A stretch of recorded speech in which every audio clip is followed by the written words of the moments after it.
So I roll out of bed this morning, and me being a diabetic, managing my diabetes with a combination of insulin and oral medication, I wake up with low blood sugar, but I'm too stupid to test my blood sugar.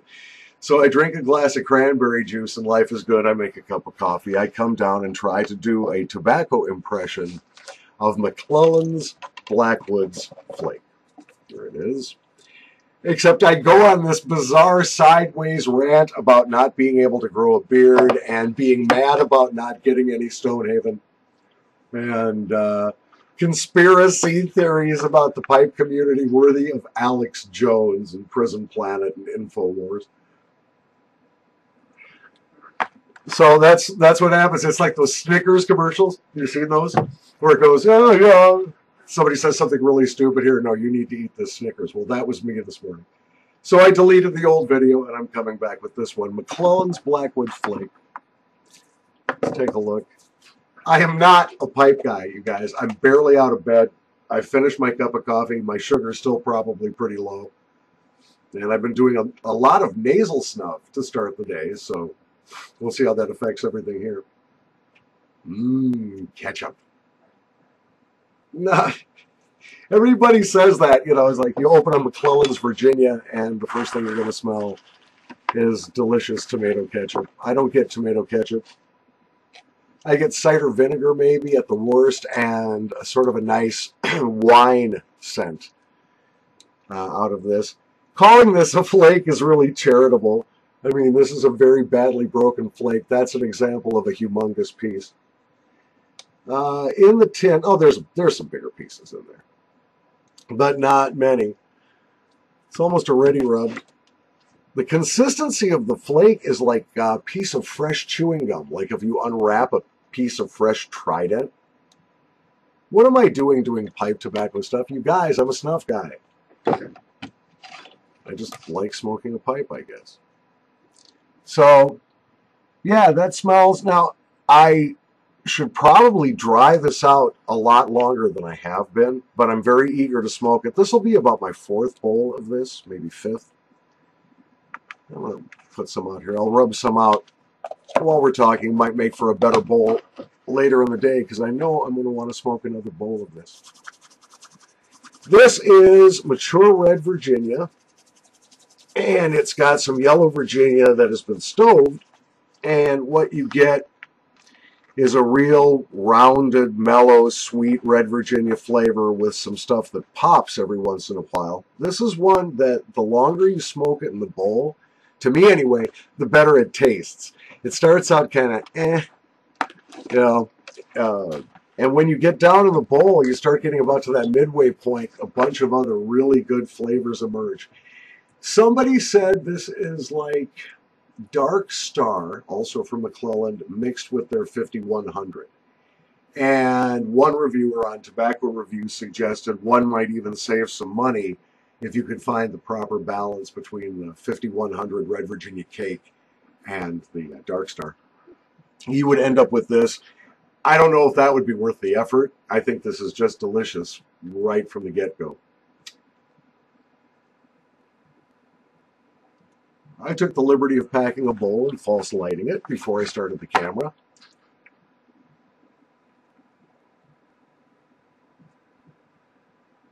Now I'm deliberately smoking it in sort of a small bowl with a taper to it. That's Missouri Meerschaum Elf from their Cobbett series. Very cool smoking church warden. I love it.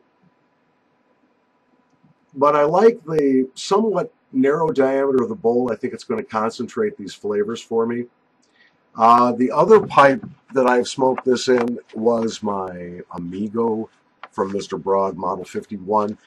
Bowl is about another 1/16 of an inch diameter, wider, and maybe as much of another 1/8 inch deeper, I think. And it doesn't taper like this bowl does.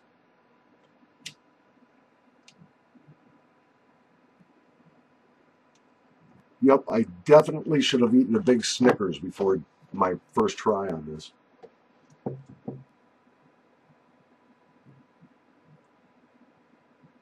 This is really, really nice, you guys.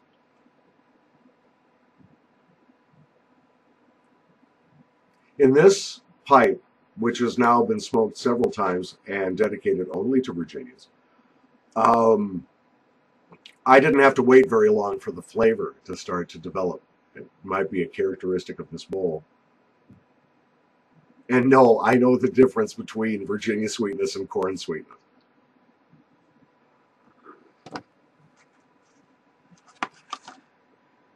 Danny Shore Tamper.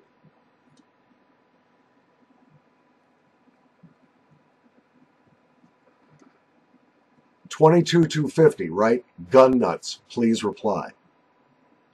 I was talking with a new fellow that I hope will start doing some reviews. Interesting character, gentleman by the name of Daniel Green, who knows about such things as firearms. We were talking about the fact that before I lost the rest of my usable eyesight, I used to shoot.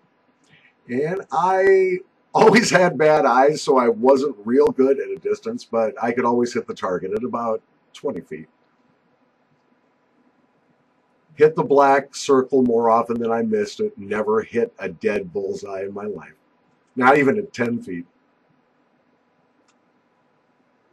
But I used to enjoy it back in the day. Now I would not trust myself with a firearm.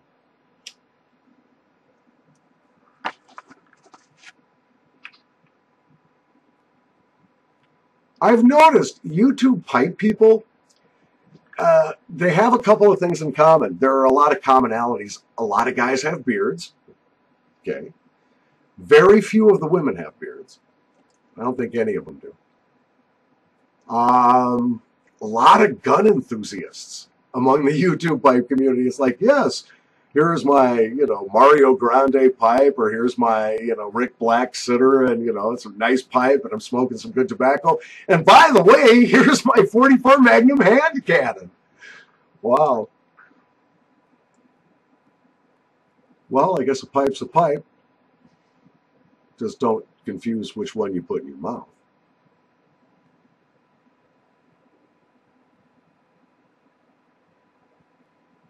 Yeah, a lot of gun enthusiasts.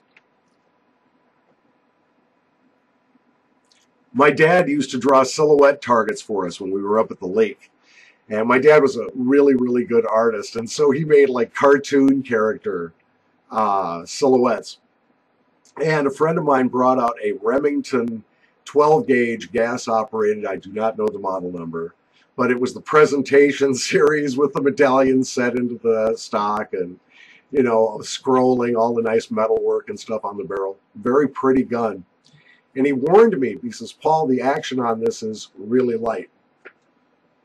So we're in a gravel pit. We have permission from the owner to shoot in their gravel pit. And really good backstop, so the blind guy is not terribly worried. And I very carefully aim downrange at the target. And I'm aiming low because I know there's going to be recoil. And I pull the trigger, and he didn't tell me the trigger was that light because it went bam, bam, bam, bam, bam. And I'm on my back with the gun barrel pointing straight in the air. The owner of the firearm comes and gently removes it from my trembling hands. And my brother Todd screams, blind my ass! Crotch, belly, chest, throat, right between the eyes. Cut him in half. Oh well. The good old days. See, I started to get sexually aroused, kind of, talking about the firearm thing. Anyway, back to the... See, my blood sugar is still really low, and I've been...